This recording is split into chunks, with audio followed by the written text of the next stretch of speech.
মাঝে মাঝে আল্লাহ আমাদেরকে দুঃখ কষ্ট দিয়ে পরীক্ষা করতে চান, এগুলো আমাদের জন্য খারাপ নয়। এই দুঃখ কষ্ট বিপদ আমাদের কোমরকে সোজা করে, আমাদের পায়ের মাটিকে শক্ত করে। চিল্লায় বলেন ঠিক কিনা? প্রতিকূল পরিবেশে কিভাবে বাঁচতে হয় এই দুঃখ কষ্ট আমাদেরকে শেখায়। এজন্য মুমিন বান্দার বৈশিষ্ট্য হচ্ছে দুঃখ কষ্ট বেদনা জ্বালা এগুলোতে সে আপসেট হয় না, সে হাল ছেড়ে দেয় না, সে ভরসা রাখে একজনের উপর। চিল্লায় বলতে হবে তিনি কে? কারণ মুমিন জানে রাত্রি যত গভীর হয় অন্ধকার সমানিশা ভেদ করে সুবহে সাদিক হয়। মুমিন জানে গর্ভবতী নারীর পেটের ব্যথা যেই দিন বাড়তে থাকে ওই দিনই নতুন মেহমান আগমনের সময় ঘনাতে থাকে। মুমিন জানে তার জীবনে দুঃখ কষ্ট বিপদ যত বাড়তে থাকে সুখের দিন কাছে আসতে থাকে।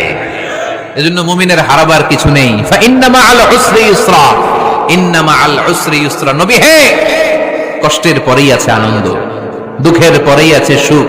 আপনি সমস্যায় পড়েছেন, ওই সমস্যার সমাধানও আছে না নাই? এই পৃথিবীতে এমন কোন সমস্যা আছে যেটার সমাধান নাই? কথা বলেন।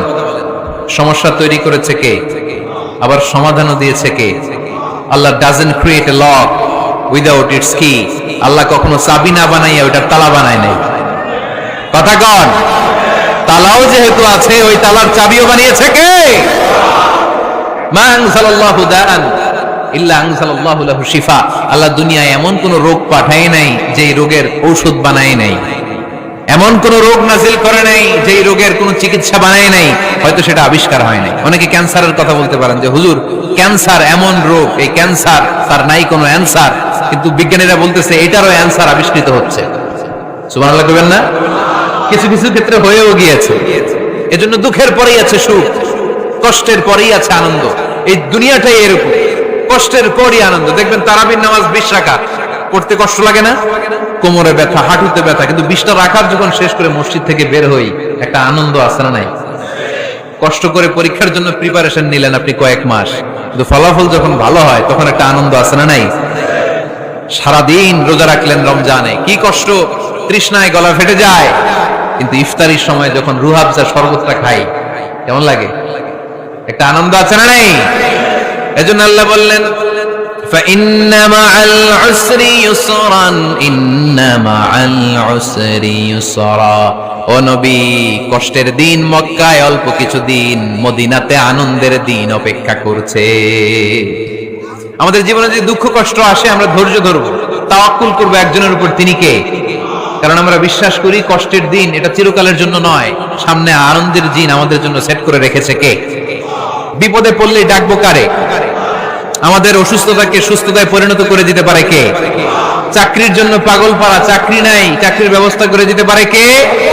বিদেশে যেতে মনে চায়, পাসপোর্ট দিয়ে রেখেছি, ভিসা নাই, ভিসা লাগাই দিতে পারে কে? কিন্তু আমরা দুঃখ কষ্ট বেদনা কিছু একটা হইলেই সবার আগে আল্লাহরে শেয়ার করার আগে ফেসবুকে শেয়ার মেরে দিই। আছে না নাই? আপনাদের ফেসবুকে অ্যাকাউন্ট আছে নাকি? কার কার আছে দেখি?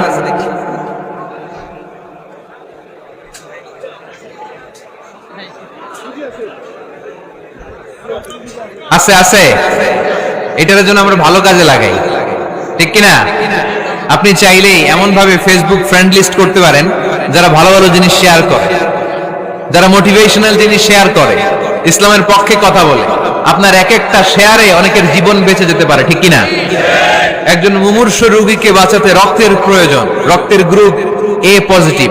যারা রক্ত দান করতে আগ্রহী তারা এই নম্বরে যোগাযোগ করুন। ফেসবুকে মাঝে মাঝে এরকম নিউজ আসে না নাই? আপনি just you put down in share, শেয়ারের মধ্যে একটা পুট করে দিলেন, একটু শেয়ার মেরে দিলেন, ছড়িয়ে পড়লো হাজার হাজার ফেসবুক ফ্রেন্ডদের কাছে।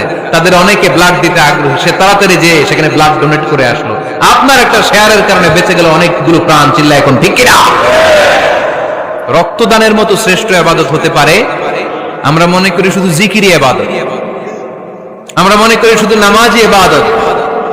রক্তদান, এক ব্যাগ রক্ত থেকে অনেক মানুষকে বাঁচানো যায়। এর মধ্যে আছে হিমোগ্লোবিন, এর মধ্যে আছে প্লাটিলেট, আছে প্লাজমা। রক্তে একটা উপাদান আছে প্লাজমা, নাম শুনছেন?